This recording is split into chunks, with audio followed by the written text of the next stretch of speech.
Pandian store சீரியலில் அடுத்த வர எபிசோடில் மீனா தனியாகவே இருக்காங்க. மணியும் ரொம்பவே ஆயிட்டே இருக்கு. என்ன இது, இவர் இன்னுமே காணோம், இவ தனியாக இருப்பா அப்படின்னு சொல்லிட்டு கொஞ்சம் கூட இவருக்கெல்லாம் அக்கறையே இல்லை. அப்படி எங்கே தான் போயிருப்பார் இவர் அப்படின்னு சொல்லிட்டு மீனா ஒரு பக்கம் பசியாலையும் துடிச்சிட்ருக்காங்க. அதுக்கு அடுத்து தான் பார்த்திங்கன்னா காலிங் பெல் அடிக்குது. யாருன்னு பார்த்தா நம்ம செந்தில் தான்.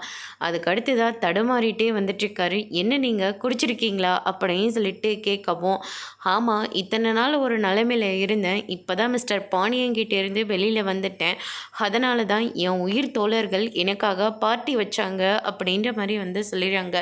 இந்த ஆஃபீஸ்லேருந்து ஒரு 4 பேர் வந்திருந்தாங்களே, அவங்கள சொல்கிறீங்களா உயிர் தோழர்னு?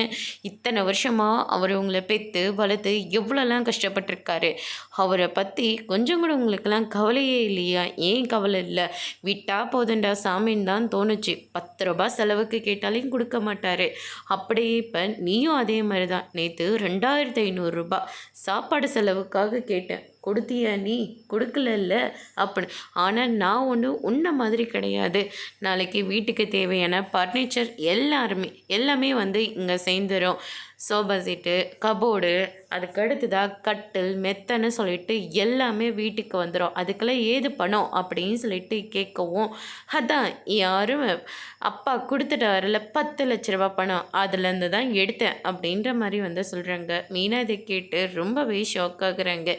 இனி இவர் கூட இருக்க மாட்டேன்னு சொல்லி தனியாக வராங்க. அதோடு முடிச்சு